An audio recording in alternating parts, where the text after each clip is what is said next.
Well, welcome to Debbie's Back Porch. So glad to have you. Tonight is a special night.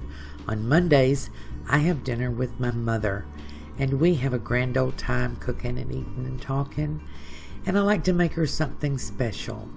So tonight we had Amish Onion Patties, and they were good. Here's the recipe. Please pause and write this down, but I'll go over the ingredients. Let's get cooking. Here are all my ingredients. I have about 3 cups of chopped onions. You can chop them more finely than this. I kind of like the chunks. 1 cup of self-rising flour. If you're using plain flour, you want to add a 1/4 teaspoon of salt and a 1/2 teaspoon of baking powder or soda. This is a cup of buttermilk.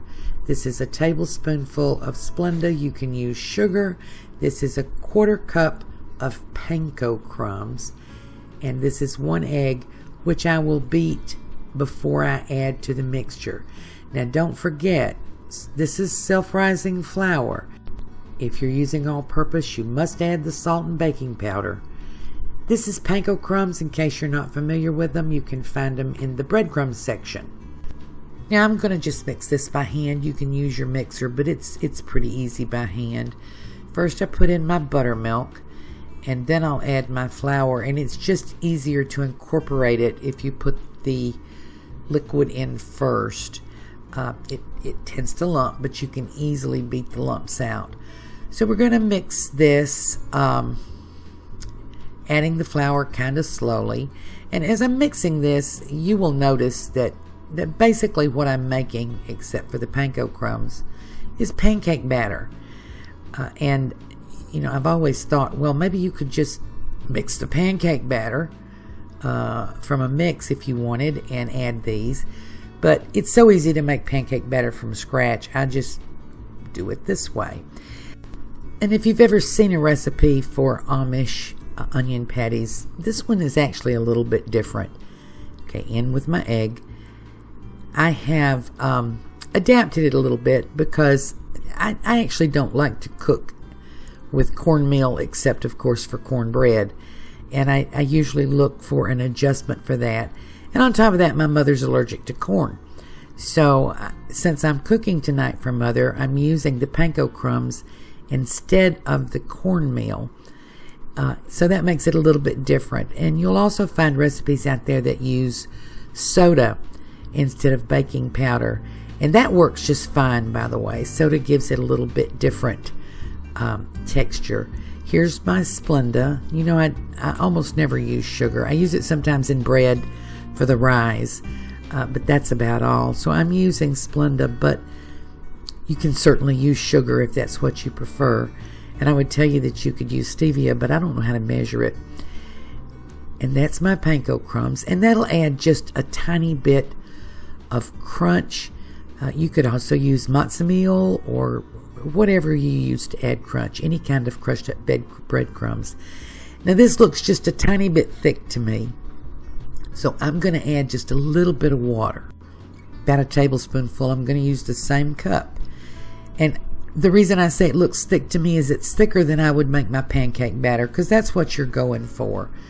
And just whip it up to make sure you don't have any lumps left, and really they come out pretty easily. So now we're going to add our onions, and I chopped up about 3 cups. I think it's just a little bit shy of 3 cups, and you can judge when you put it in there. If you need to add some more onions, you can. What you want is for the batter to pool a little bit. You want to have some loose batter there to hold them together when they fry, and you don't want it, but you don't want it soupy.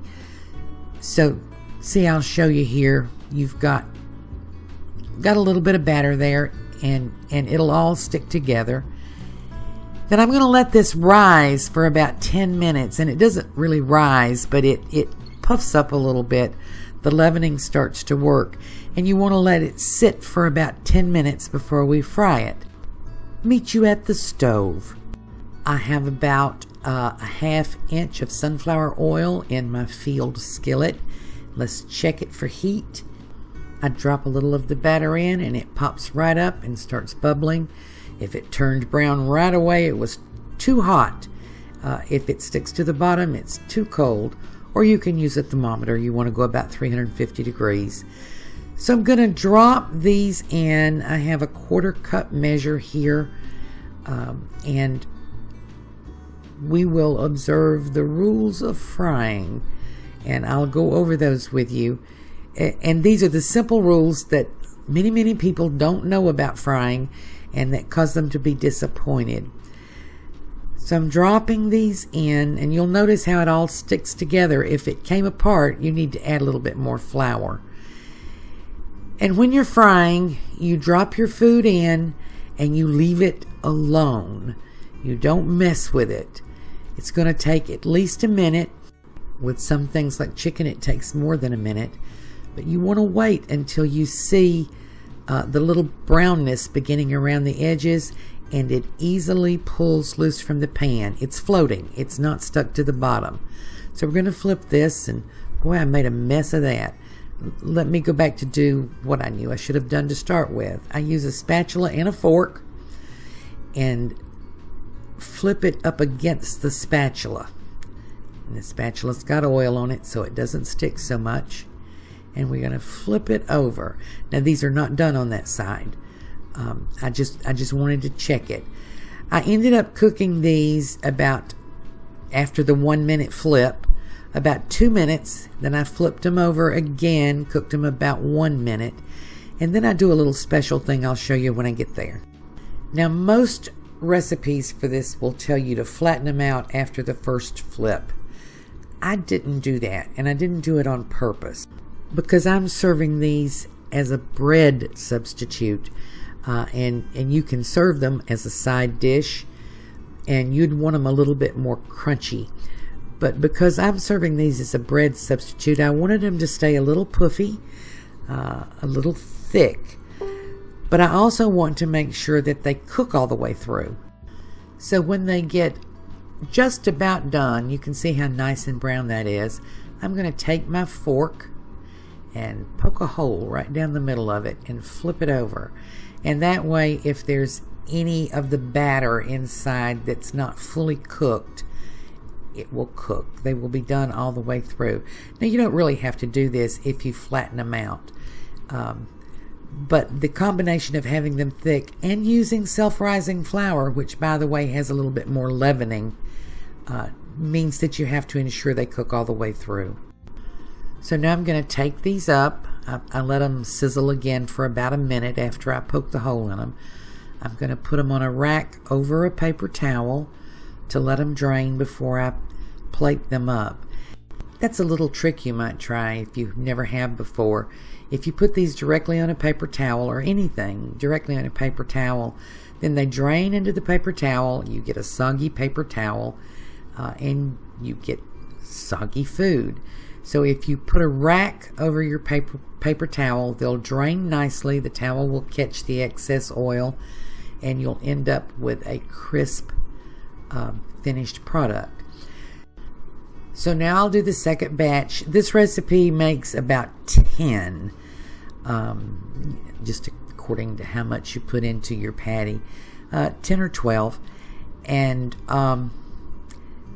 as I said, I'm serving these as bread. These go well with breakfast in place of hash browns, or as a side dish at any meal.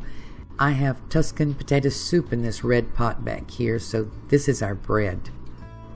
So here is our finished product, Amish Onion Patties, and they smell wonderful. And they have just a little bit of crunch. So I have a guinea pig tonight. I'm going to let my mother try these for you and give you her opinion. And of course, you know, she's my mother. She's going to love them. Okay, this is my mother, Jean, and she's my guinea pig today. Say hello, Mother. Hello.